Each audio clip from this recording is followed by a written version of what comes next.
ধরে আমরা মানবীয় কাজগুলি এসব সচেতন সোসাইটির মাধ্যমে করে আসছি। সেই কাজগুলি আপনাদের সম্মুখে প্রফেশনালি তুলে ধরার অর্থেই আজকে দাঁড়িয়েছি আপনাদের সম্মুখে।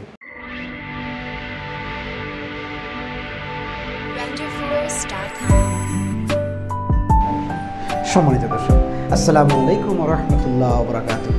দেশ দেশের বাইরে আপনারা যেখান থেকে দেখছেন, আমি সমাজকর্মী জনস্বাস্থ্যবিদ মোহাম্মদ মাজহারুল ইসলাম, আমার বাবরা এবং সমানুভূতি চ্যানেল থেকে আপনাদের জন্য নতুনভাবে নিয়ে এসেছি আমরা এমন কিছু বিষয়, যে বিষয়গুলো আমরা আগেও দেখেছি, এখনও দেখেছি, কিন্তু কখনো হয়তোবা আমরা সেভাবে মূল্যায়ন করতে শিখিনি বা দেখিনি।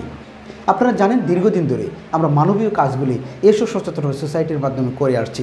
সেই কাজগুলি আপনাদের সম্মুখে প্রফেশনালি তুলে ধরার অর্থেই আজকে দাঁড়িয়েছি আপনাদের সম্মুখে।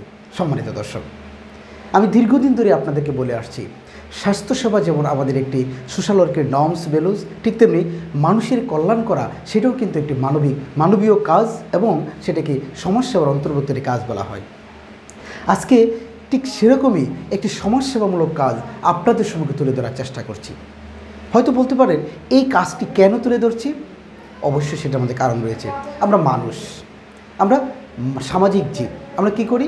রাষ্ট্র থেকে, এই সমাজ থেকে বেশ কিছু সুবিধা ভোগ করে থাকি, কিন্তু কখনো কি আমরা ভেবেছি, কখনো কি আমাদের বিবেকের কাছে প্রশ্ন করেছি, সমাজ থেকে কি আমরা নিতেই এসেছি না সমাজকে দিতে এসেছি? দেওয়া যেমন আমাদের অধিকার, ঠিক তেমনি সমাজকে আপনি কোনো কাজ, সমাজের মানুষের জন্য পাশে দাঁড়ানো সেটাও আপনার একটি দায়িত্ব বটে।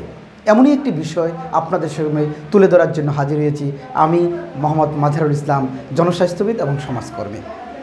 আপনারা জানেন, আমরা দীর্ঘদিন ধরে রোগ সচেতনতা সহ বিভিন্ন মানুষকে স্বাবলম্বী করার উদ্দেশ্যে আমরা কাজ করে আসছি।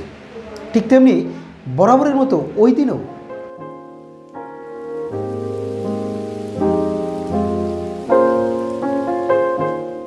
সম্মানিত দর্শক, ভালো থাকবেন এবং এই ভিডিওটা দেখবেন সেই প্রত্যাশায় আমি আপনাদের কাছ থেকে বিদায় নিচ্ছি। এতক্ষণ ছিলাম জনস্বাস্থ্যবিদ এবং সমাজকর্মী মোহাম্মদ মাজহারুল ইসলাম।